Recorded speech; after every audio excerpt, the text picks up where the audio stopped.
आपके अपने YouTube channel technical with Punia sir पे आप सभी बच्चों का हार्दिक स्वागत है। हम आशा करें आप बच्चे स्वस्थ होंगे, सुरक्षित होंगे और आने वाले एग्जाम की आप लगातार मेहनत कर रहे होंगे, क्योंकि आपको आने वाले समय में हरियाणा के अंदर जो टेक्निकल पोस्ट आनी है हमारी लाइनमैन की, एससी की है, उसका नोटिफिकेशन आपको देखने को मिलेगा। तो आप लगातार मेहनत करते रहना। जब आपका पेपर हो तो उसमें आप अच्छा स्कोर प्राप्त करके एक सरकारी नौकरी आप हासिल कर सको। तो आप तैयारी करना चाहते हो तो आप हमारे साथ जुड़ सकते हो। हमारा YouTube चैनल है technical with Punia sir.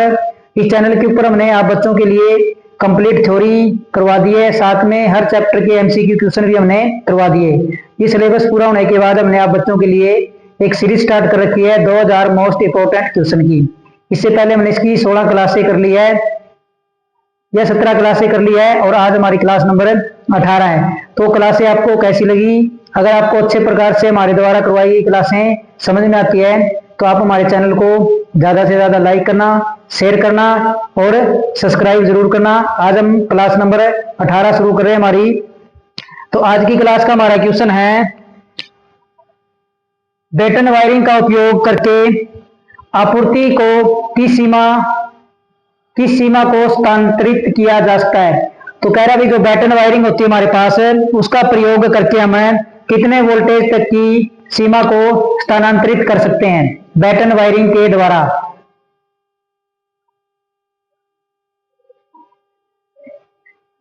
Option दिए हुए हैं 440 वोल्टेज, 250 वोल्टेज, 600 वोल्टेज या इनमें से कोई नहीं।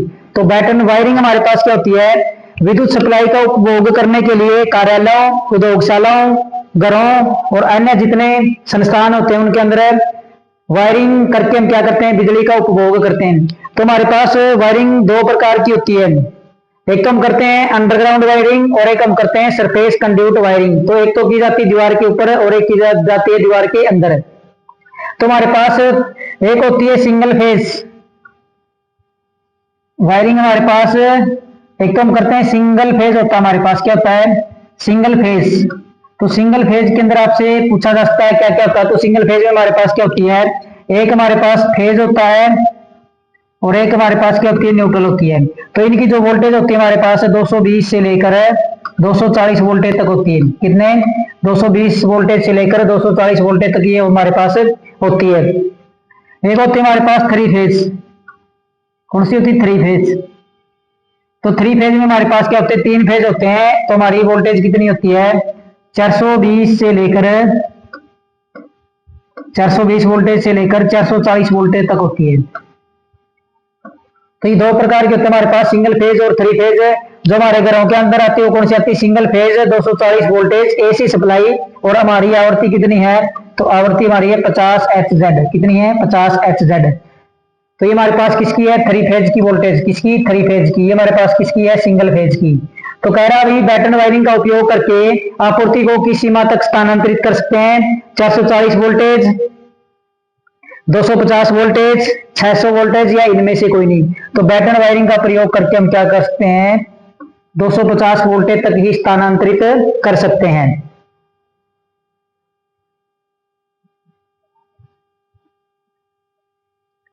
ACSR चालक को किसका प्रयोग करके जोड़ा जाता है? किसके बारे में पूछा है? ACSR मोस्ट इंपोर्टेंट क्वेश्चन है ये ACSR। इसका क्वेश्चन आपको पेपर के अंदर जरूर देखने को मिलेगा। तो ACSR चालक का प्रयोग हम करते हैं आवर हेड लाइन के लिए। किसके करते हैं? आवर हेड लाइन के लिए। आवर हेड जो हमारी लाइन होती है उसमें पावर को ट्रांसमिशन करने के लिए इसका प्रयोग किया जाता है। तो इसकी फुल फॉर्म क्या होती है? इसकी फुल फॉर्म होती है एल्यूमिनियम। ए से क्या होता है हमारा? Aluminium conductor.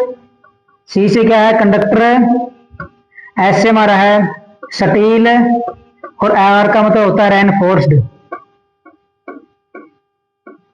ये हमारे पास क्या होता है? ACSR चालक होता है। तो इसमें तो जोड़ने का मतलब हमारे पास क्या, ये ACSR चालक है। ये हमारे पास यहां तक समाप्त हो गया। आगे इसको हमने क्या करना है? इसके साथ अगला ACSR चालक जोड़ना है। तो इसको जोड़ने के लिए किस चीज का प्रयोग किया जाता है? यूनिवर्सल PG क्लैंप का क्या आता है? कंप्रेशन स्लीव का क्या आता है?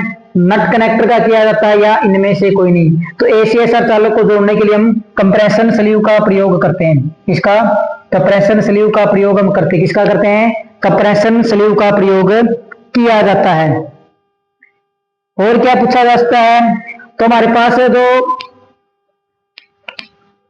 चालकों की कुल संख्या हम किस प्रकार से बढ़ाते हैं? चालकों की कुल संख्या। तो चालकों की कुल संख्या कैसे निकालते हैं? चालकों की कुल संख्या,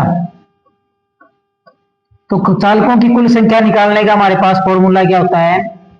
तो हमारे पास होता है 3n का स्क्वायर माइनस में 3n प्लस में 1। तो इस प्रकार से हम क्या करते हैं? चालक का निर्माण करते हैं। ये 1 हमारे पास क्या है? ये हमारे पास स्टील चालक, क्या हमारे पास ये होता है? स्टील चालक।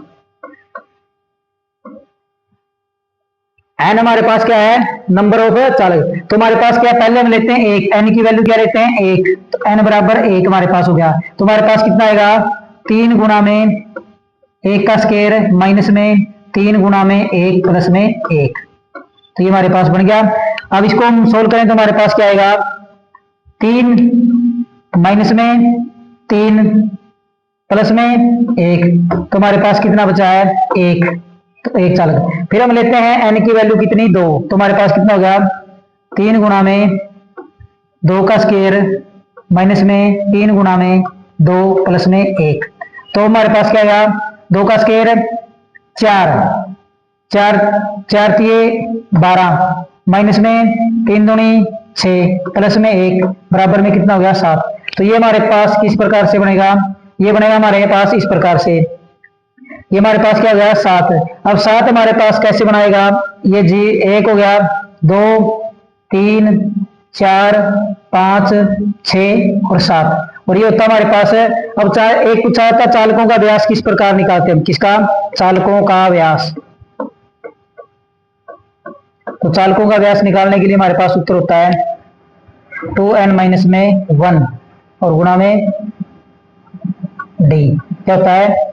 2n माइनस में 1 गुणा में d, 2n माइनस में 1 गुणा में d। तो यहां से हम निकालते हैं, हमारे पास क्या है? 2 गुणा में n की वैल्यू भी कितनी है? 2 माइनस में 1, तो 2 दूनी 4, 4 में से 1 गया तो 3, और क्या आया? d। अभी हमारे पास क्या है? 3d है। तो इसको जैसे देखोगे 1 2 3 1 2 3 1 2 3, तो ये हमें कैसे दिखाई देगा? 3d जैसा दिखाई देगा। कैसे दिखाई देगा? 3d जैसा। अब हम लेते हैं इसकी वैल्यू कितनी? इसकी वैल्यू ले लेते हैं हम 3, तो 3 का स्क्वायर करेंगे तो कितना होगा हमारे पास? जब इसकी वैल्यू कितनी ली हमने? कितनी ली? इसकी वैल्यू 3 ली है, तो 3 ली तो हमारे पास क्या आ गया? 3 का स्क्वायर 9 9 27 माइनस में 3 गुणा में 3 प्लस में 1, तो ये हमारे पास कितना हो गया? 27 3 3 9, कितने बच गए? 18। कितने बच गए? 18 प्लस में 1, तो कितने हो गए? ये हमारे पास हो गए 19। अब इसकी वैल्यू निकालें d की, तो हमारे पास कितना था? 2n माइनस में 1, तो 2 गुणा में 3 माइनस में 1, तो हमारे पास कितना? 3 दूनी 6, तो हमारे पास कितना हो गया? ये हमारे पास कितना हो गया? 5d। अब 5d हमारे पास किस प्रकार से बनेगा? तो 5d हमारे पास बनेगा, तो 5d हमारे पास किस प्रकार से बनेगा? 1 2 3 4 5 6 7, ये हो गए 7, और कितने हो गए? 7 हो गए, तो बच गए हमारे पास कितने? 12 और कितने बच गए हैं? 12 और 1 2 3 4 5 6 7 8 9 10 11 12। अब इसको आप देखोगे तो ये इस प्रकार से दिखाई देना चाहिए हमारे पास 1 2 3 4 और 5, इस प्रकार से हमें ऐसे दिखाई देगा 1 2 3 4 5। तो ये हमारे पास कौन सा हो गया? ये हमारे पास हो गया है 5d। क्या हुआ हमारे पास? ये हमारे पास आएगा, कहाँ निकाला हमने? तो ये हमारे पास कितना आया है? 5d। तो ये हमें 5d जैसा दिखाई देगा। इस प्रकार से हम क्या करते हैं? ACSR जो चालक होता है उसका निर्माण करते हैं। कुल चालकों की संख्या निकालनी हो और चालकों का व्यास निकालना तो हम इस प्रकार से निकालते हैं।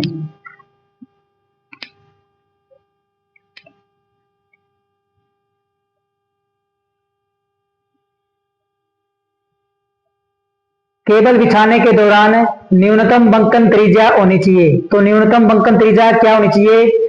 3D, 8D, 12D या 6D। तो जब हमने केबल बिछानी है उसके लिए जो बंकन त्रिज्या होती है उसका साइज कितना होना चाहिए? 3D का होना चाहिए, 12D का होना चाहिए, 18D का होना चाहिए या 6D का होना चाहिए। तो उसके लिए हमारे पास जो होता है कितने का होता है? 12D का होना चाहिए। कितने का होना चाहिए? 12D का। कितना साइज होना चाहिए हमारे पास? 12D का।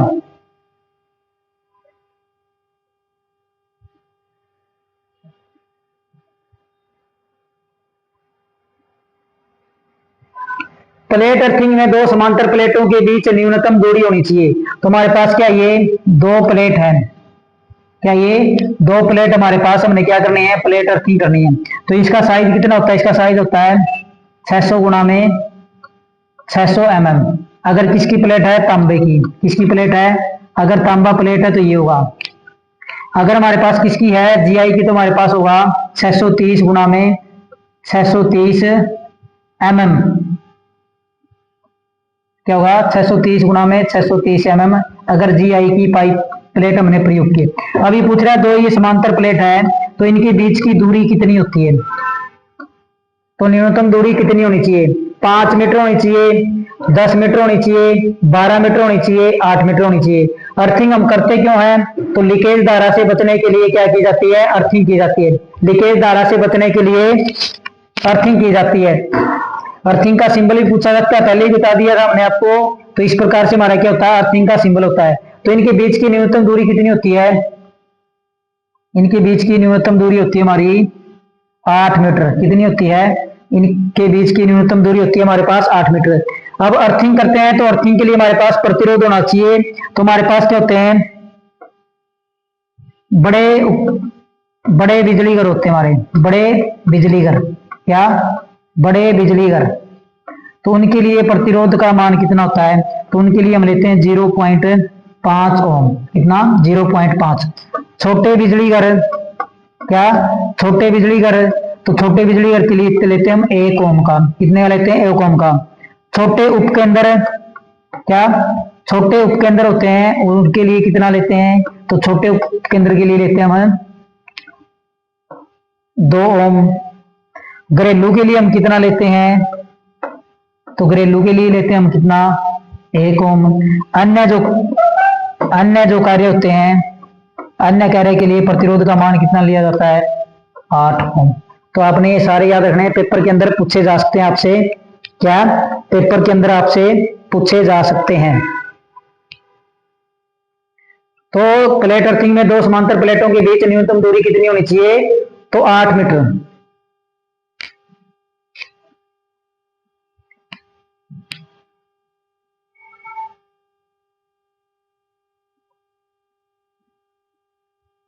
भूमिगत किए गए भूसंपर्क इलेक्ट्रोड की स्थापित प्रणाली से दूरी कितनी होनी चाहिए? भूमिगत किए गए भूसंपर्कन इलेक्ट्रोड की स्थापित प्रणाली से दूरी कितनी होनी चाहिए? 2.5 मीटर, 4 मीटर, 1.5 मीटर या 8 मीटर। तो हमारे पास क्या है? जो अर्थिंग होती है वो किस नियम के अनुसार बताई गई? भी आपने अर्थिंग करनी जरूरी है। तो हमारे पास नियम कौन सा था? वो 33। किस नियम के अनुसार? नियम 33 के अनुसार हमने क्या करनी होती है? सभी को अपने घर के अंदर क्या करनी होती है? अर्थिंग करनी होती है। क्या करनी होती है? अर्थिंग करनी होती है। और एक नियम था हमारा कौन सा? नियम 61। कौन सा? नियम 61 हमें क्या कहता है? तो नियम 61 हमें कहता है 125 वोल्टेज से अधिक, क्या? 125 वोल्टेज से अधिक पर हमने क्या करनी चाहिए? अर्थिंग जरूरी है। क्या?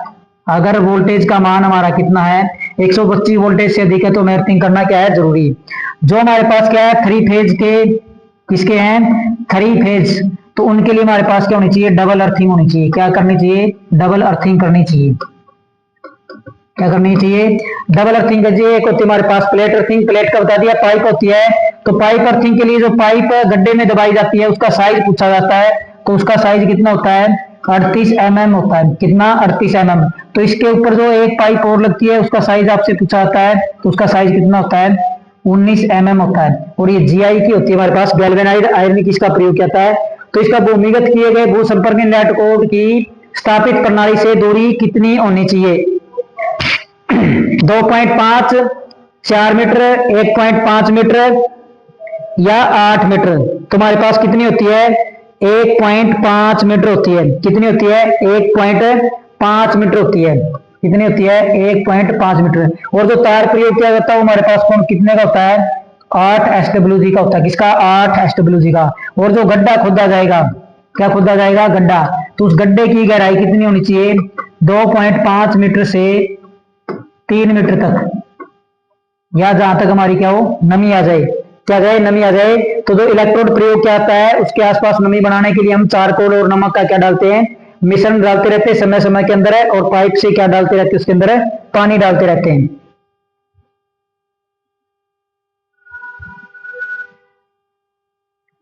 सीलिंग पंखा सर्किट में, सीलिंग पंखा सर्किट में रेगुलेटर का क्या कार्य है? किसका काम पूछा है? रेगुलेटर का। तो रेगुलेटर हमारे क्या करता है? गति बढ़ाना होता है, वोल्टेज बढ़ाना होता है, धारा बढ़ाना होता है, या गति नियंत्रित करना होता है। तो हमारे पास क्या एक सीलिंग पंखा होता है। क्या होता है? सीलिंग पंखा होता है। ये मान लेते हैं हमारे पास क्या सीलिंग पंखा है। तो इसको हम किससे चलाते हैं? स्विच से चलाते हैं। किससे चलाते हैं? स्विच से चलाते हैं। ये हमारे पास क्या है? इसको हमने क्या दे रखी है? Neutral supply. और ये क्या दे रखी है? Face supply. यहां से हमने इसके क्या कर रखे हैं? कनेक्शन कर रखे हैं। जब इसको ऑन करेंगे तो ये पंखा हमारा क्या चलने लग जाएगा। अब बात क्या की है? अब हमने इसमें लगाना है क्या? रेगुलेटर लगाना है। तो रेगुलेटर का काम क्या होता है? अब ये पंखा अपनी स्पीड पे चल रहा है, फुल स्पीड के ऊपर चल रहा है। किस पे चल रहा है? फुल स्पीड पे होता है। जिसको नहीं पता वो कहता भी पंखे की गति बढ़ाता है। क्या करता है? जिसको नहीं पता वो कहता भी रेगुलेटर पंखे की गति बढ़ाता है। अब ये पंखा अपनी एक्चुअल स्पीड के ऊपर चल रहा है। तो रेगुलेटर के अंदर क्या लगे होते हैं? तो रेगुलेटर के अंदर लगे होते हैं प्रतिरोध। क्या लगे होते हैं? प्रतिरोध लगे होते हैं। क्या लगा होता है? रेगुलेटर के अंदर प्रतिरोध प्रयोग किया जाता है। और वो प्रयोग हम क्यों करते हैं? मान लेते हैं हमने स्विच है, स्विच भी लगाते हैं और हम साथ में क्या लगा देते हैं? क्या रेगुलेटर लगा देते हैं। इसमें क्या लगा देते हैं? रेगुलेटर और लगा देते हैं। तो अब आप देखना इसके अंदर जो रेगुलेटर प्रयोग किया जाएगा उसका काम क्या होता है। तो यहां पे हम इसके अंदर क्या लगा देते हैं? एक रेगुलेटर लगा देते हैं।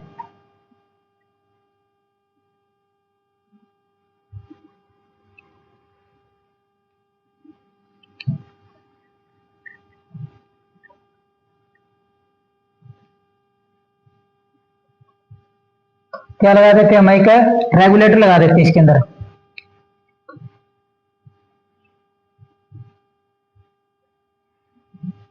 इस प्रकार से हमारा एक रोटरी स्विच होता है। क्या होता है? एक रोटरी स्विच होता है। यहाँ पे हमारे पास है ये रेगुलेटर का एक पॉइंट होता है और ये पॉइंट है इसके साथ जुड़ा हुआ है। किसके साथ जुड़ा हुआ है? इसके साथ। ये हमारा क्या होता है? एक रोटरी स्विच होता है। ये हमारे पास प्रतिरोध नंबर 1 है, ये 2 नंबर है, ये 3 नंबर है और ये 4 नंबर है। अब हम क्या करते हैं? स्विच को ऑन कर देते हैं, पंखा हमारा चलेगा नहीं। फिर हम क्या कर देते हैं? इस रोटरी स्विच को घुमाते हैं। तो रोटरी स्विच को घुमाएंगे तो ये यहाँ से अटके कहां पे आ जाएगा? यहाँ पे। पंखा थोड़ा चल गया। फिर हमने क्या किया? इसको दोबारा से और आगे की ओर किया तो दो प्रतिरोध क्या हो गए? सर्किट से बाहर हो गए। क्या हो गए? सर्किट से बाहर हो गए। पंखा थोड़ा और तेज चला। फिर हमने क्या किया? इसको एक पॉइंट और बढ़ा दिया, पंखे ने थोड़ी और स्पीड प्राप्त कर ली तो 3 प्रतिरोध क्या हो गए? सर्किट से बाहर हो गए। फिर हमने क्या इसको करके यहाँ पे कर दिया तो ये सारे प्रतिरोध क्या हो गए? सर्किट से बाहर हो गए। अब यहीं से तो ये पहले चल रहा था इस प्रकार से, अब यहीं से ये इस प्रकार से चल रहा है। तो कहां से ये पंखे की गति बढ़ाता है? तो ये पंखे की गति कभी भी नहीं बढ़ाता, ये पंखे की गति को क्या करता है? नियंत्रित करता है। तो पंखे की गति को नियंत्रित करने के लिए हम किसका प्रयोग करते हैं? रेगुलेटर का प्रयोग किया जाता है। पंखे की गति को नियंत्रित करने के लिए रेगुलेटर का प्रयोग किया जाता है। इसको लिए गति नियंत्रित करने के लिए।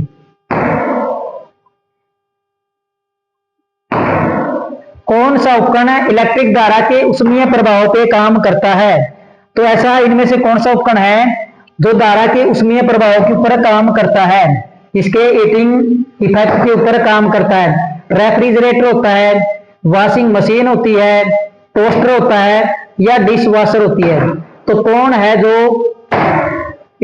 इलेक्ट्रिक धारा के उसमें प्रभाव पे। तो हमारे पास हीटिंग हम किस प्रकार से निकालते हैं, तो हमारे पास हीटिंग निकालने का फॉर्मूला होता है H बराबर में आई स्क्वायर आर टी। क्या होता है, आई स्क्वायर आर टी। तो ये भी आपने याद रखना है, पिछले एग्जाम के अंदर इसमें से एक क्वेश्चन पूछा गया था, न्यूमेरिकल क्वेश्चन आया हुआ था। तो आई हमारे पास क्या होती है, विद्युत धारा होती है, आर हमारे पास होता है प्रतिरोध, और टी होता है हमारे पास समय।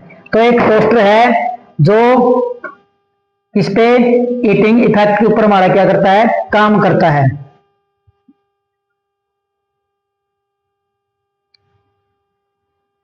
निम्न में से संलयन जलाई का उदाहरण है। तो ये जो क्वेश्चन है ये पिछले एग्जाम के अंदर पूछे गए मोस्ट इंपोर्टेंट क्वेश्चन है, जो आने वाले एग्जाम के लिए आपके क्या हो सकते हैं, महत्वपूर्ण हो सकते हैं। इन्हीं के अंदर से आपके मैक्सिमम पूछे जाने की संभावना है। तो जो पहले क्वेश्चन पूछे गए वो सारे मोस्ट इंपोर्टेंट क्वेश्चन हम आप बच्चों को जो हमारी ये सीरीज चली इसके माध्यम से करवा रहे हैं। तो निम्न में से संलयन जलाई का उदाहरण है, प्रतिरोध जलाई होती है, आरक जलाई होती है, दाब युक्त जलाई होती है, या इनमें से कोई नहीं। तो हमारे जो संलयन जलाई का उदाहरण है वो हमारे पास क्या होता है, आरक जलाई। क्या होता है, आरक जलाई। ऑप्शन नंबर बी क्या होता है, आरक जलाई।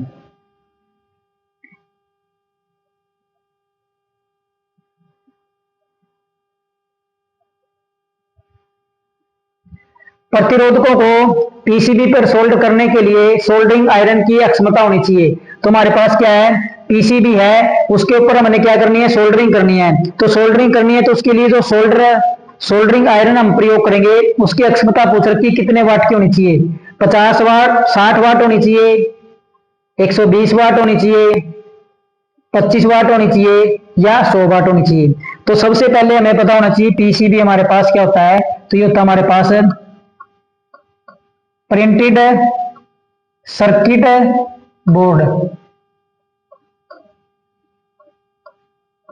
क्या होता है, प्रिंटेड सर्किट बोर्ड। और किस प्रकार से होता है हमारे पास, ये आपने देखा होगा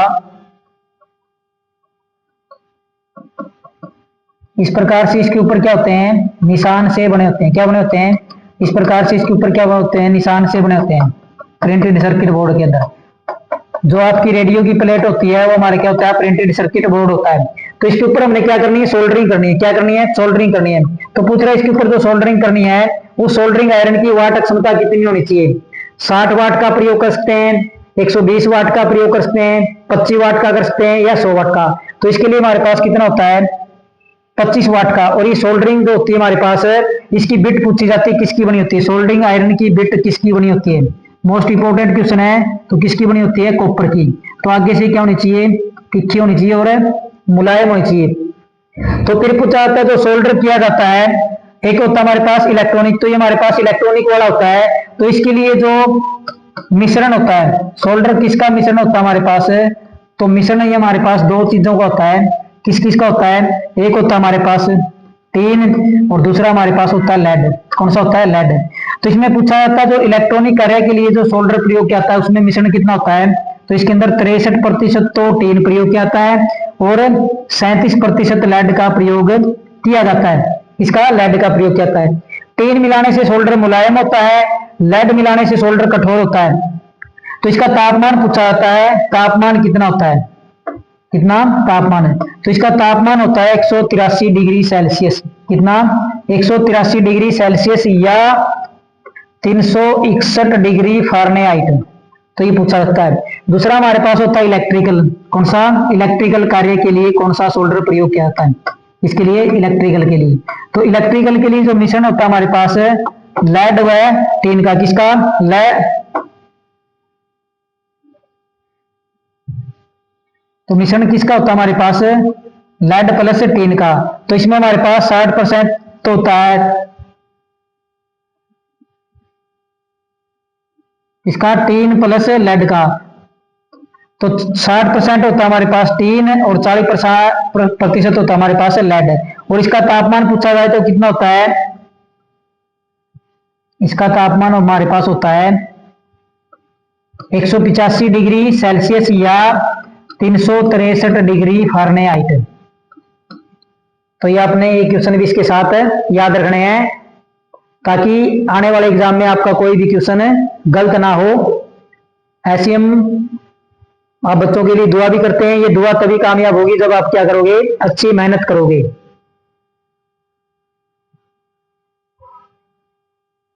निमन मिलान करें, निमन का मिलन करें।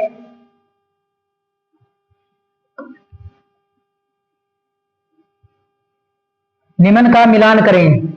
तांबा, लवण, जर्मेनियम, माइका। तो इनका हमने क्या करना है, मिलान करना है। और मिलान करके हमने नीचे ऑप्शन दिए, यहाँ पे मिलान नहीं करना, हमने यहाँ पे नीचे वाले ऑप्शन बताने हैं। तो तांबा हमारे पास क्या होता है, तो तांबा होता है हमारे पास अच्छा चालक। क्या होता है, अच्छा चालक होता है तांबा हमारे पास। लवण हमारे पास क्या होता है, तो लवण होता है हमारे पास विद्युत अपघटक होता है। जर्मेनियम हमारे पास क्या होता है, तो जर्मेनियम होता है हमारे पास अर्धचालक। और माइका हमारे पास क्या होता है, तो माइका होता है हमारे पास प्रतिरोध। क्या होता है, प्रतिरोध। तो तांबा हमारे क्या होता है, अच्छा चालक है। तो ए के साथ हमारा क्या रहा है, बी। क्या रहा है, इस ए के साथ हमारा क्या रहा है, बी। बी के साथ हमारा क्या रहा है, बी के साथ आ रहा है हमारा सी। बी के साथ सी आ रहा है। और सी के साथ हमारा क्या रहा है, सी के साथ आ रहा है हमारा डी। और डी के साथ हमारा क्या रहा है, ए। तो B C D A, B C D A कौन से ऑप्शन में है, वो हमने टिक करके क्या करना है, आंसर करना है। तो तांबा हमारे क्या होता है, विद्युत का अच्छा चालक होता है। लवण हमारे पास क्या होता है, विद्युत अपघटक होता है। जर्मेनियम हमारे पास क्या होता है, अर्धचालक होता है। सबसे ज्यादा सिलिकॉन और जर्मेनियम का ही प्रयोग क्या होता है अर्धचालक के रूप में। माइका हमारे पास क्या होता है, एक प्रतिरोध होता है, इंसुलेटर होता है। जो विद्युत का क्या होता है, अच्छा कुचालक होता है। विद्युत का क्या होता है, अच्छा कुचालक होता है। और उष्मा का क्या होता है, अच्छा चालक। कौन हमारे पास, तो हमारे पास ये होता है माइका। तो ऑप्शन नंबर है B C D A, B C D A, option number B हमारे क्या हो जाएगा, राइट आंसर हो जाएगा।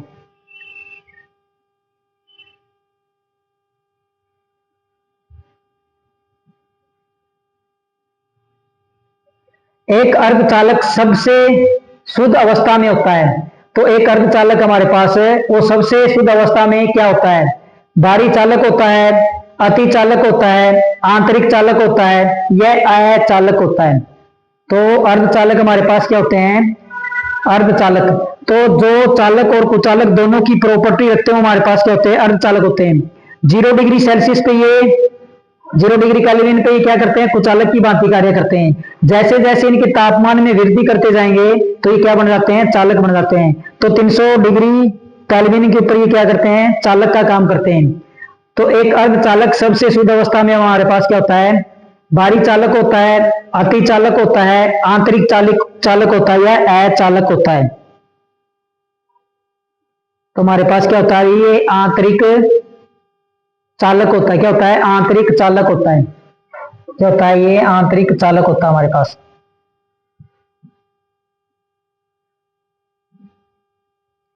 पैरावैद्युत सामर्थ्य की इकाई है, किसकी, पैरावैद्युत सामर्थ्य की इकाई है। तो इनमें से पैरावैद्युत सामर्थ्य की इकाई हमसे पूछ रखी है कौन सी होती है, किसकी पैरावैद्युत सामर्थ्य की इकाई हमसे पूछ रखी है, क्या है।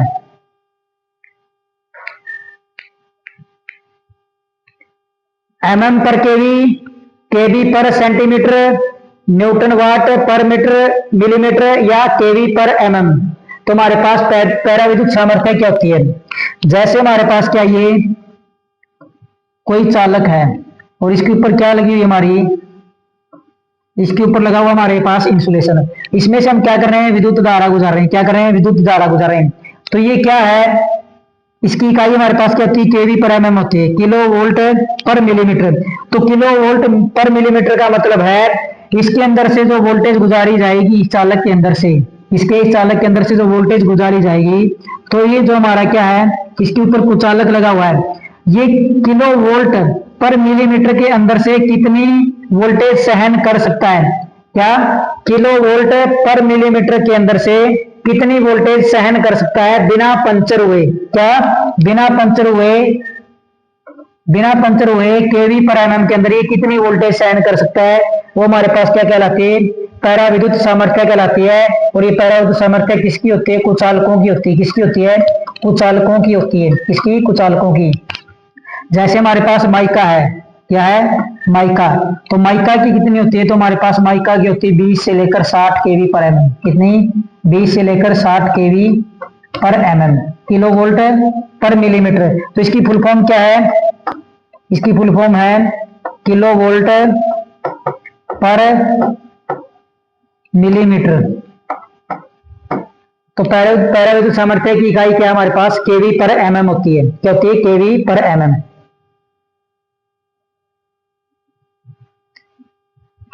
अधिकतम विशिष्ट प्रतिरोध वाला पदार्थ, अधिकतम विशिष्ट प्रतिरोध वाला पदार्थ कौन सा है, माइका है, पोर्सलिन है, अपोक्सी रेजिन है या निर्वात है। तो इनमें से ऐसा कौन सा पदार्थ है जिसकी पैराविद्युत सामर्थ्य सबसे अधिक, या विशिष्ट प्रतिरोध, सॉरी, अधिकतम विशिष्ट प्रतिरोध वाला पदार्थ कौन सा है, माइका है, पोर्सलिन है, अपोक्सी रेजिन है या निर्वात है। तो हमारे पास किसकी होती है सबसे अधिक है, हमारे पास होती है अपोक्सी रेजिन की। इसकी ऑप्शन नंबर सी।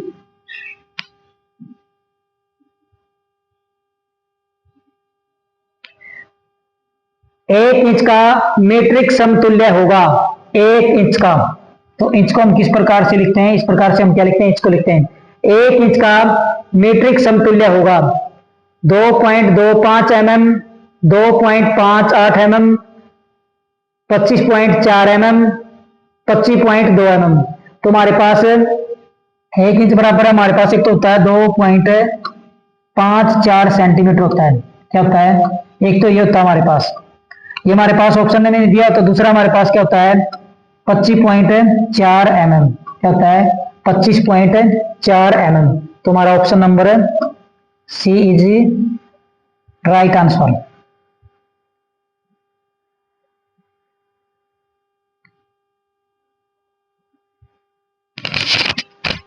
इस्पात माप पत्ती किस धातु की बनी होती है, इस्पात माप पत्ती। तो ये हमारे पास एक स्केल होता है। क्या होता है, स्केल होता है।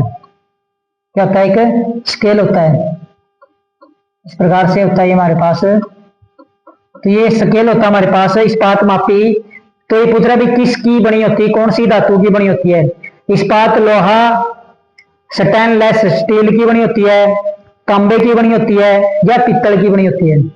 तो हमारे पास ये किस धातु की बनी होती है, तो हमारे पास HCS की बनी होती है।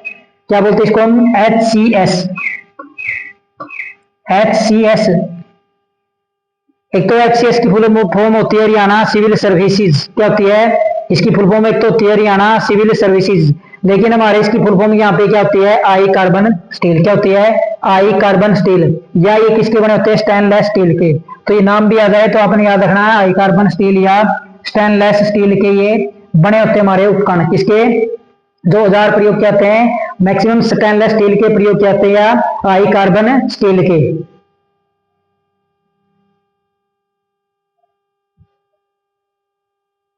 हाई स्पीड इस्पात में कार्बन का प्रतिशत होता है। तो क्वेश्चन आ गया भाई, हाई स्पीड इस्पात में कार्बन का प्रतिशत कितना होता है। 0.75 से 1%, 1.5 से 2.7%, 3.2 से 4.8%, इनमें से कोई नहीं। तो हाई स्पीड इस्पात में कार्बन का प्रतिशत कितना होता है हमारे पास, ये होता है हमारे पास 0.75 से 1% के बीच में होता है। Option number A.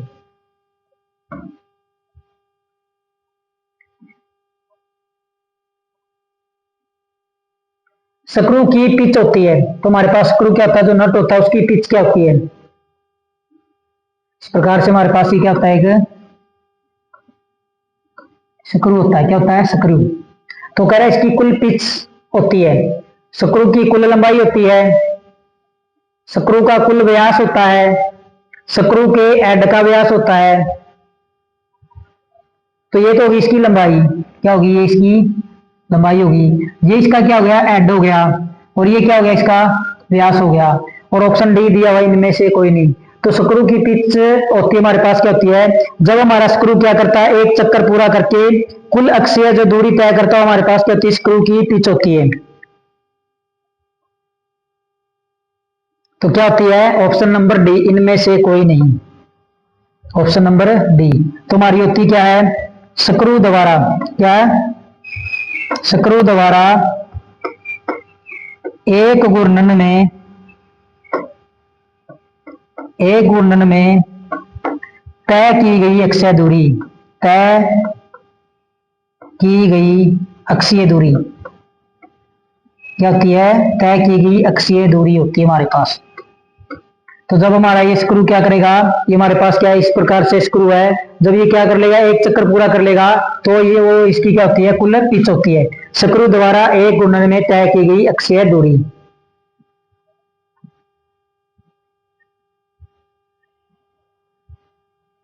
PMEN प्रणाली का विस्तार क्या है? तो PMEN प्रणाली का विस्तार क्या है? परमानेंट मैग्नीफाइड अर्थ न्यूट्रल, प्रोटेक्टिव म्यूचुअल अर्थ न्यूट्रल, प्रोटेक्टिव मल्टीपल अर्थ न्यूट्रल, प्रोटेक्टिव मैग्नेटिक अर्थ नेशन। तो PMEN की हमें क्या बतानी है, फुल फॉर्म बतानी है। क्या बतानी है, फुल फॉर्म बतानी है, क्या होती है PMEN की।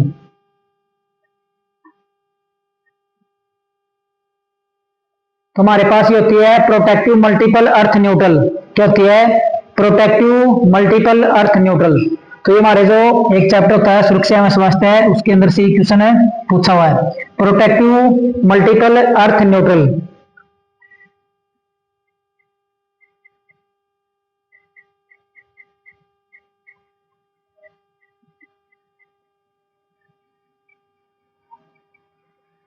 राष्ट्रीय विद्युत संहिता 2011 की किस धारा में विद्युत कार्य में सुरक्षा प्रक्रियाओं और पद्धतियों संबंधी दिशा निर्देश दिए गए हैं? जब हम क्या करते हैं, विद्युत का कार्य करते हैं, क्या करते हैं, विद्युत का कार्य करते हैं, तो उसमें सुरक्षा जो प्रक्रिया होती है वो और पद्धतियां संबंधी निर्देश दिए गए हैं। तो कौन सी धारा है वो, 2011 के अनुसार धारा नंबर 17 है, धारा 18 है, धारा 19 है, धारा 20 है। तो जब भी हम बिजली का काम करते हैं तो हमें क्या रखनी पड़ती है, सुरक्षा और सावधानी रखनी पड़ती है। इसके लिए हमारे पास क्या होते हैं, सुरक्षा साधन होते हैं। जैसे जब हम बिजली का काम करें तो हमारा मेन स्विच क्या होना चाहिए, बंद होना चाहिए। विद्युत का कार्य करते समय नशा कभी भी नहीं करना चाहिए। जो भी विद्युत का काम कर रहे हैं, जितने भी औजार प्रयोग किए जाते हैं वो सारे क्या होने चाहिए, इंसुलेटेड होने चाहिए। हाथों में रबड़ के दस्ताने व पाँव में चमड़े के क्या होने चाहिए, जूते होने चाहिए। जितने भी औजार होने चाहिए सारे क्या होने चाहिए, प्रॉपर तरीके से इंसुलेटेड होने चाहिए। और जब हम काम करें तो हमारे साथ एक सहायक होना जरूरी है। और जहां पे काम चल रहा है वहां पे हमें क्या लगा देनी चाहिए, नेम प्लेट लगा देनी चाहिए, सावधान कार्य जारी है। तो किस धारा में ये दिशा निर्देश दिए गए हैं विद्युत से संबंधी प्रक्रियाओं और पद्धतियों को? तो ये हमारा धारा नंबर क्या थी, 19। किसके अंदर दिए हुए हैं, धारा 19 के अंदर ये दिए हुए हैं। इसमें धारा 19 में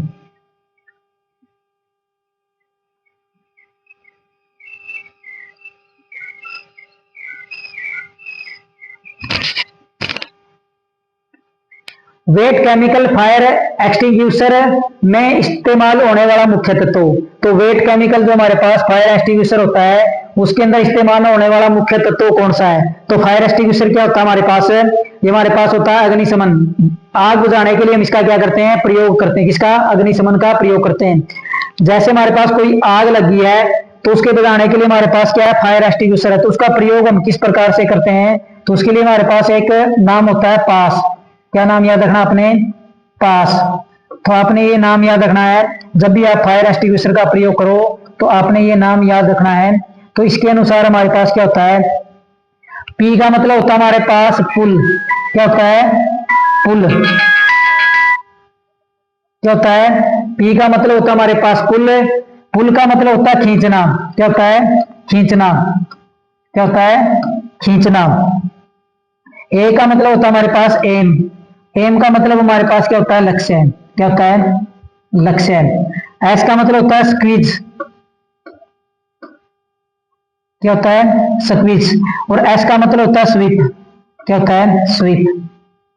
स्क्वीज का मतलब होता है दबाना। क्या करना होता है, दबाना। और स्वीप का मतलब होता है घुमाना।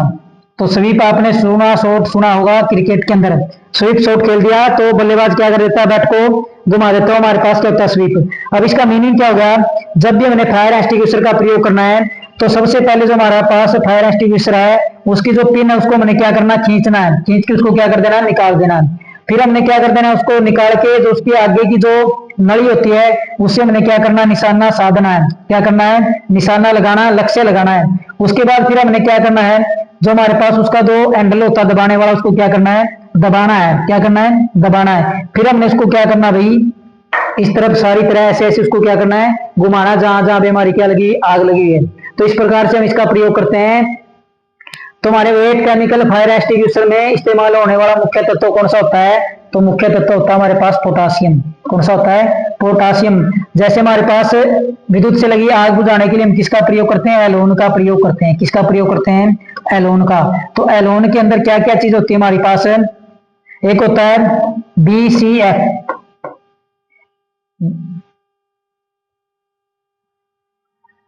और एक हमारे पास होता है CCl।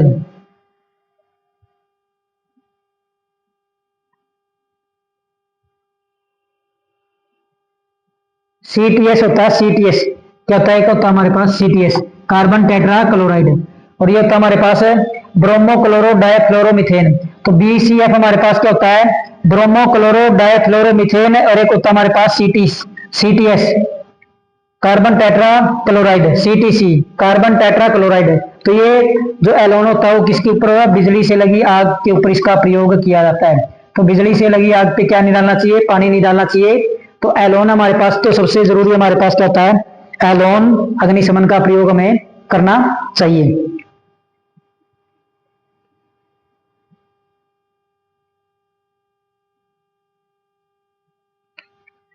अग्निशमन में स्टारविंग का क्या अर्थ है, जो हमारे पास अग्निशमन में है, जो स्टारविंग का क्या अर्थ है, आग में ईंधन मिलाना, आग लगी उसमें क्या करना, ईंधन मिलाना, आग से ईंधन हटाना, आग को ठंडा करना, या इनमें से कोई नहीं। तो हमारे पास तीन होते हैं, एक होता है हमारे पास स्टारविंग, एक होता है हमारे पास स्मूथरिंग। तो क्या होता है, एक तो स्टारविंग होता है, एक हमारे पास होता है कूलिंग, क्या होता है, कूलिंग। और एक होता है हमारे पास स्मूथरिंग, क्या होता है, स्मूथरिंग। ये भी आपसे पूछे जा सकते हैं पेपर के अंदर। तो कूलिंग का मतलब हमारे पास क्या होता है, आग को ठंडा करना, क्या करना, आग को ठंडा करना, उष्मा को हटाना, किसको, उष्मा को हटाना, उष्मा को हटाना किसका काम होता है, कूलिंग का। किसका, उष्मा को हटाना किसका काम होता है, कूलिंग का काम। स्मूथरिंग का काम क्या होता है, तो स्मूथरिंग का काम होता है ऑक्सीजन को हटाना, किसको, ऑक्सीजन को, इसको ऑक्सीजन को हटाना, ऑक्सीजन को हटाना। तो हमारे पास स्टार्विंग का अर्थ क्या होता है भाई, आग से ईंधन हटाना, क्या करना, आग से ईंधन हटाना। तो आग लगने के लिए हमारे पास क्या होना चाहिए, ऑक्सीजन होनी चाहिए, क्या होनी चाहिए, ऑक्सीजन होनी चाहिए, प्लस में क्या होनी चाहिए, ईंधन होना चाहिए, क्या होना चाहिए, ईंधन होना चाहिए, प्लस में क्या होनी चाहिए, उष्मा। तो ये तीन चीज जब होगी तब हमारी क्या लगेगी, आग लगेगी। अगर इनमें से एक भी चीज नहीं होगी तो हमारी क्या नहीं लगेगी, आग नहीं लगेगी।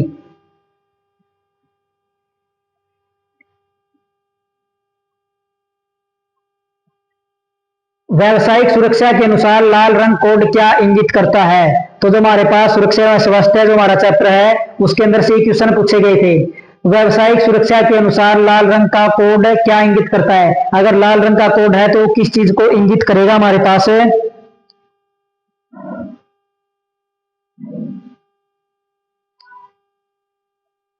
अग्नि से सुरक्षा करेगा, तत्काल कोई खतरा नहीं है, सुरक्षा उपकरण है, प्राथमिक चिकित्सा है। तो इसका मतलब क्या भाई, लाल रंग कोड का मतलब क्या है, तो ये आपने बताना भी लाल रंग कोड का मतलब क्या है। तो हमारे पास इसका मतलब क्या होता है, अग्नि से सुरक्षा, इसे आग से सुरक्षा, ऑप्शन नंबर ए।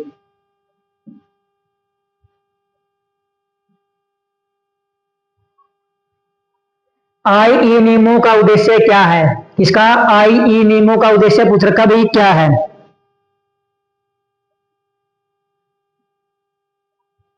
आईई नियमों का उद्देश्य क्या है, बेहतर विद्युत उत्पादन, आई का मतलब क्या भी, इंडियन इलेक्ट्रिसिटी रूल हमारे पास, उसका उद्देश्य क्या है, बेहतर विद्युत उत्पादन करना, बवरदार हानि कम करना, सुरक्षा एवं सुरक्षा, इनमें से कोई नहीं। तो हमारे जो बिजली के नियम बनाए गए हैं उनके अनुसार क्या चीज प्रदान की जाती है, तो उसके अनुसार हमें वही सुरक्षा एवं सुरक्षा, क्या उद्देश्य है उनका, सुरक्षा और सुरक्षा। तो एक हमारे पास मानक होते हैं, क्या मानक, तो हमारे पास एक होता है 5S, इसमें से क्वेश्चन आपका पक्का पूछा जाएगा 5S के बारे में। तो 5S हमारे पास क्या होता है, 5S होते हैं हमारे पास। तो ये कितने होते हैं हमारे पास, 5 होते हैं। पहला होता है हमारे पास शॉर्ट, क्या होता है, शॉर्ट का मतलब होता है छांटना। दूसरा हमारे पास होता है सेट इन ऑर्डर, क्या होता है, सेट इन ऑर्डर, क्रमवार।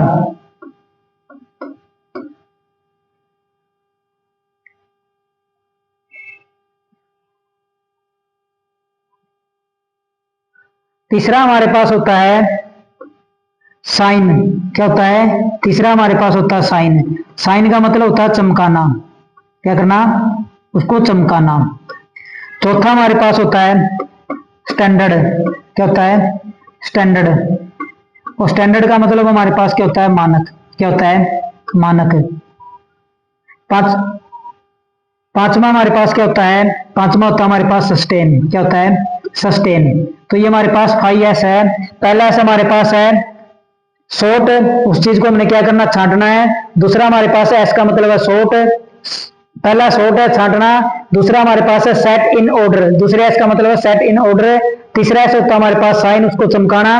चौथा होता है हमारे पास स्टैंडर्ड, उसका मानक तैयार करना। और पांचवा होता है हमारे पास सस्टेन, यानी उस मानक को हमने क्या करना, बनाए रखना है। तो क्वेश्चन पूछा जाएगा आपसे 5S प्रणाली के अंदर एस नंबर 3 का मतलब क्या होता है, तो ऐसे आपसे क्वेश्चन पूछा जाएगा 5S प्रणाली में 3S किसे प्रदर्शित करता है, तो 3S हमारे पास क्या होता है, साइन होता है। तो आई नियमों के अनुसार हमें क्या होता है, सुरक्षा एवं सुरक्षा प्रदान करनी होती है, क्या, सुरक्षा एवं सुरक्षा।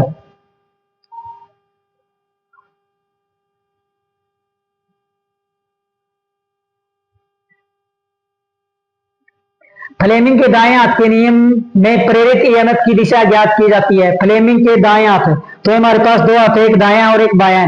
तुम्हारा दायां हाथ कौन सा होता है, तुम्हारा दायां हाथ ये होता है, कौन सा, जो उल्टा हाथ होता है उसको हम क्या बोलते हैं, दायां। और जो उल्टा होता है हमारे पास वो क्या होता है, बायां हाथ। तो फ्लेमिंग के दाएं हाथ के नियम के अनुसार प्रेरित ईएमएफ, तो ईएमएफ प्रेरित किसके अंदर होती है, हमारे जनरेटर के अंदर।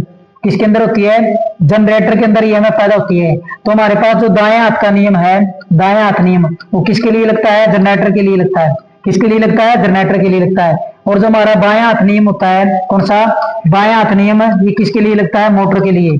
और मोटर में हमारी क्या पैदा होती है, विद्युत धारा। क्या होती है, विद्युत धारा। विद्युत धारा की दिशा किसके लिए, विद्युत धारा की दिशा ज्ञात करने के लिए। तो हमारे पास ये है दाएं हाथ। तो इस दाएं हाथ में हमसे पूछा है, जो जनरेटर के अंदर विद्युत वाहक बल उत्पन्न होगा उसकी दिशा किसके द्वारा ज्ञात की जाती है, लास्ट उंगली से, पहली उंगली से, अंगूठे से, बीच की उंगली से। तो हमारे पास इस, ये हमारा दायां हाथ है, तो इसको हमने क्या करना है, इसके अंगूठा, पहली उंगली और बीच की उंगली को परस्पर 90 डिग्री के एंगल के ऊपर रखना है। किसके 90 डिग्री के एंगल। तो जो अंगूठा हमारा क्या चीज पर प्रदर्शित करता है, चालक की दिशा। तो जो अंगूठा है वो क्या करता है, चालक की दिशा प्रदर्शित करता है। जो पहली उंगली है जिसको हम क्या बोलते हैं, तर्जनी, ये चुंबकीय क्षेत्र की दिशा बताती है। और जो हमारे बीच की उंगली है ये प्रेरित ईएमएफ की दिशा बताती है। किसकी, प्रेरित ईएमएफ की दिशा बताती है। और ये तीनों परस्पर 90 डिग्री कोण पे स्थापित किए जाते हैं। तो बीच की उंगली क्या बताती है, प्रेरित ईएमएफ की दिशा बताती है। अंगूठा बताता है चालक की गति, क्या, चालक की गति। अंगूठा क्या बताता है, चालक की गति। पहली उंगली क्या बताती है, पहली उंगली बताती है चुंबकीय क्षेत्र की दिशा। किसकी, चुंबकीय क्षेत्र की दिशा। तो ऑप्शन नंबर डी हमारा क्या है, राइट। जो प्रेरित ईएमएफ होगी जनरेटर के अंदर है वो फ्लेमिंग के दाएं हाथ नियम के अनुसार होती है। और बाएं हाथ का नियम लगता है मोटर के लिए।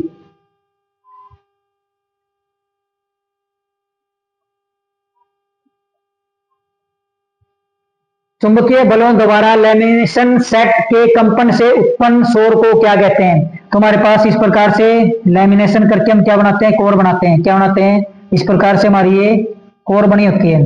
तो इस कोर के अंदर जो सौर उत्पन्न होता है उसको कौन सा सौर कहा जाता है। इस प्रकार से हमारी ये बनी होती है। मैग्नेटाइजिंग सौर होता है, व्हाइट सौर होता है, जूमिंग सौर होता है या हम सौर होता है। तो कौन सा सौर होता है हमारे पास, ये हमारे पास होता है हम सौर। कौन सा सौर होता है, ये हमारे पास होता है हम सौर।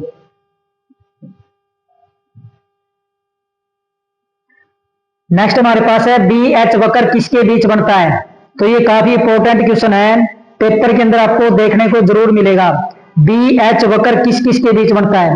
वोल्टेज और धारा के बीच में बनता है, चुंबकीय क्षेत्र की तीव्रता, चुंबकीय क्षेत्र या बी व सी दोनों। तो हमारे पास क्या बनता है, चुंबकीय क्षेत्र की तीव्रता और चुंबकीय क्षेत्र की प्रबलता दोनों के बीच में हमारे क्या बनता है, बी एच वक्र बनता है। क्या बनता है, बी एच वक्र बनाया जाता है किस किस के बीच में, चुंबकीय क्षेत्र की तीव्रता के बीच में और चुंबकीय क्षेत्र के बीच में हमारा ये बनता है।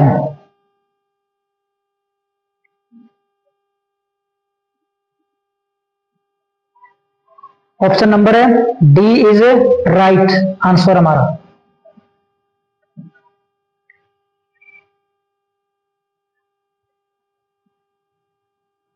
चुंबकीय परिपथ का एमएमएफ विद्युत परिपथ के समान होता है। तो जो हमारे पास क्या होता है, चुंबकीय परिपथ होता है उसके अंदर हमारे पास क्या होता है, एमएमएफ। एमएमएफ का मतलब है मैग्नेटो मोटिव फोर्स। क्या होता है, मैग्नेटो मोटिव फोर्स। तो ये कह रहा है भाई हमारे पास जो विद्युत परिपथ होता है, इलेक्ट्रिक परिपथ होता है, वो किसके समान होता है, विद्युत क्षेत्र की तीव्रता के समान होता है, वोल्टेज के समान होता है, ईएमएफ के समान होता है या धारा के समान। तो ये हमारे पास किस प्रकार से होता है, एक तो हमारे पास क्या भी चुंबकीय है और एक हमारे पास क्या है विद्युतीय, दो हमारे पास। तो इसके अंदर होता है हमारे पास एम, क्या होता है, एम एम एफ। क्या होता है, एम एम एफ। और इसके अंदर हमारे पास क्या होता है, ईएमएफ। क्या होता है, ईएमएफ। इसके अंदर हमारे पास क्या होता है, इसके अंदर होता है हमारे पास आर एम और इसके अंदर हमारे पास क्या होता है, आर होता है। इसके अंदर होता है हमारे पास परमियस और इसके अंदर हमारे पास क्या होता है, कंडक्टेंस। क्या होता है, कंडक्टेंस। ये हमारे पास क्या है, मैग्नेटो मोटिव फोर्स है। ये हमारे पास है रिलैक्टेंस। क्या है, रिलैक्टेंस। ये हमारे पास क्या है, रिलैक्टेंस। ये हमारे पास क्या है, परमियस। क्या है, परमियस। ये हमारे पास क्या है, प्रतिरोध है। ये हमारे पास क्या है, चालक। इसकी इकाई क्या होती है, इसकी एम्पियर टर्न होती है। इसकी क्या होती है, वोल्टेज।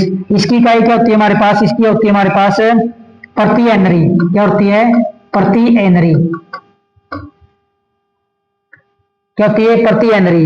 इसकी हमारे पास क्या होती है, वेबर एम्पियर टर्न। और इसकी क्या होती है हमारे पास, एम्पियर टर्न पर वेबर। क्या होती है, एम्पियर टर्न वेबर भी होती है, इसकी प्रति हेनरी भी होती है। इसकी क्या होती है हमारे पास, इसकी होती है ओम। इसकी हमारे पास क्या होती है, महो। क्या होती है, महो। क्या होती है, महो। इसकी क्या होती है, वेबर पर एम्पियर टर्न है। तो ये हमारे पास इनके समानुपाती होते हैं।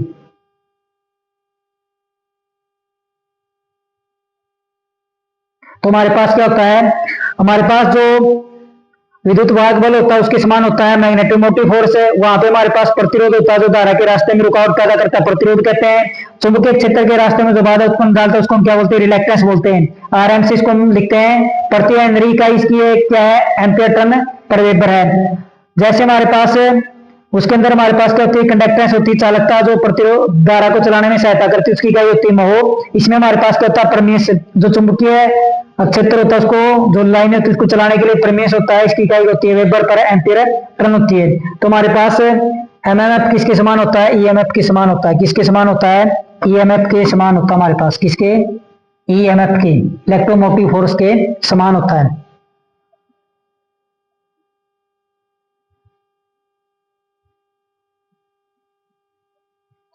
एक 180 मीटर लंबे चालक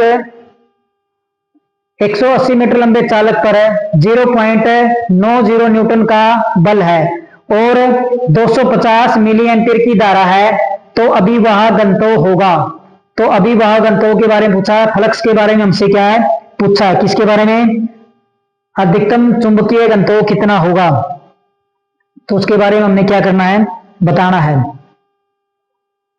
तो हमारे पास क्या होता है, हमारे पास होता है एफ बराबर में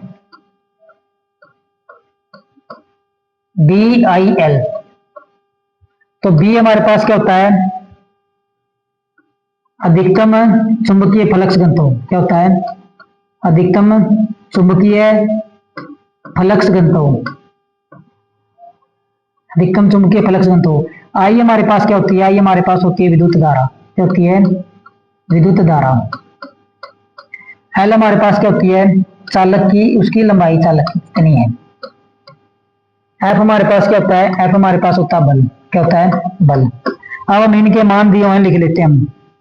तो इसका मान कितना दिया हुआ है, इसका मान हमें दिया हुआ है 0.909 न्यूटन। ये हमने क्या करना है, बी हमने क्या करना, निकालना है। आई हमें कितनी दी है, 250 मिली एम्पियर। लंबाई कितनी दी है, 180 मिलीमीटर। तो हमारे पास अब क्या निकालना हमने, ये हमारे पास उत्तर है, तो यहां से हमने क्या निकालना है, बी निकालना है। तो बी बराबर हमारे पास क्या हो जाएगा, तो एफ बटे में आई एल। क्या हो जाएगा, एफ बटे में आई एल। एफ हमारे पास कितना है, 0.90 बटे में 250। क्या, 250 गुना में लंबाई कितनी है, 180 है। अब यहां से आपने ध्यान रखना है, ये किस में दी है, मिली एम्पियर में दी हुई। किस में दी हुई, मिली एम्पियर में। तो इसको हमने एम्पियर में बदलना है। तो ऊपर हमारे क्या जाएगा, गुना में 1000।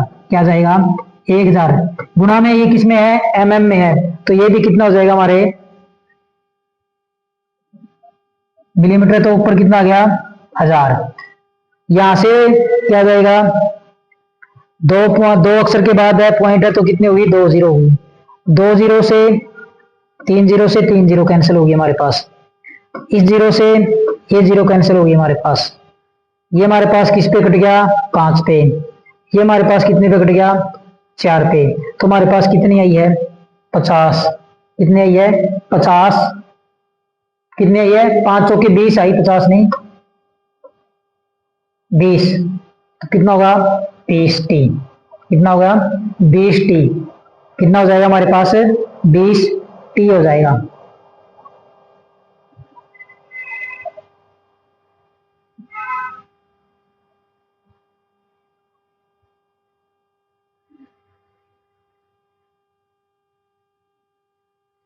चुंबकीय अभिवाह के सृजन का विरोध करता है। तो कह रहा भाई, जो चुंबकीय अभिवाह है, जो चुंबकीय फ्लक्स है, उसको बनने से कौन रोकता है। तो उसको बनने से कौन रोकता है, चुंबकीय तीव्रता रोकती है, रिलैक्टेंस रोकता है, पारगम्यता रोकती है, या विद्युतशीलता रोकती है। जो चुंबकीय लाइनों को बनने से या चलने से रोकता है, हमारे पास क्या कहलाता है, वो होता है हमारे पास रिलैक्टेंस। क्या होता है, रिलैक्टेंस। क्या होता है, रिलैक्टेंस। और इसको हम क्या बोलते हैं, प्रतिष्ठम बोलते हैं। क्या बोलते हैं, प्रतिष्ठम। क्या बोलते हैं, प्रतिष्ठम बोलते हैं। तो ये हमारे पास होता है क्या है, ये होता है हमारे पास आर एम। क्या होता है, आर एम।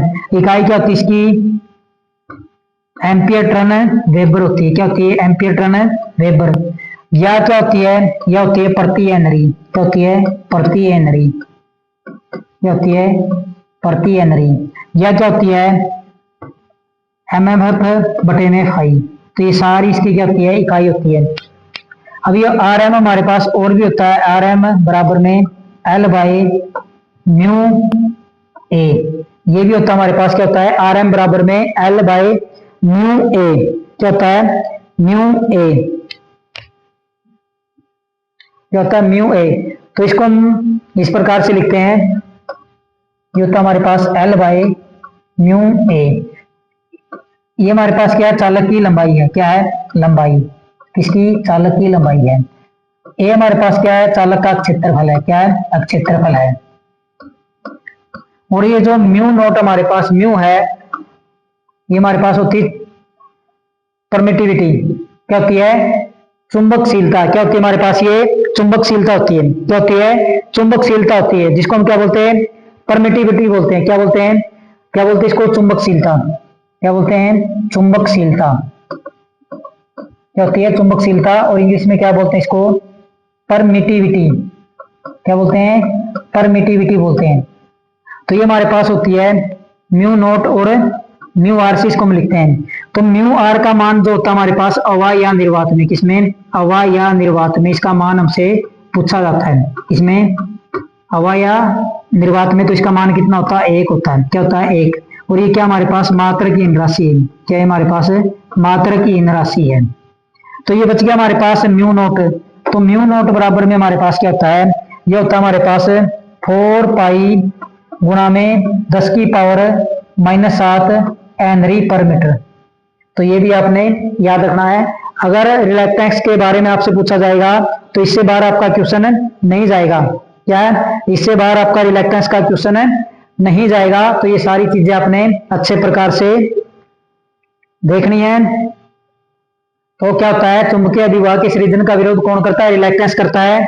ये थी हमारी क्लास नंबर 18 जो मैंने सीरीज स्टार्ट कर रखी, उसकी हमारी क्लास नंबर 18 थी। ये क्लास आपको कैसी लगी, अगर अच्छे प्रकार से आपके समझ में आई है तो आप हमारे चैनल को अपने साथियों के साथ और जो लाइनमैन ऐसे की या जितनी भी टेक्निकल भर्तियों की तैयारी कर रहे हैं उनके साथ जरूर शेयर करें, ताकि सभी बच्चे बिना पैसे के YouTube के फ्री में जितना सिलेबस को सारा का सारा क्या कर सके, पढ़ सके। तो आप हमारे चैनल को ज्यादा से ज्यादा लाइक, शेयर और सब्सक्राइब जरूर करना और हमारे साथ जुड़े रहना। और ऐसे ही YouTube के ऊपर अच्छी अच्छी क्लासों का आप आनंद लेते रहना।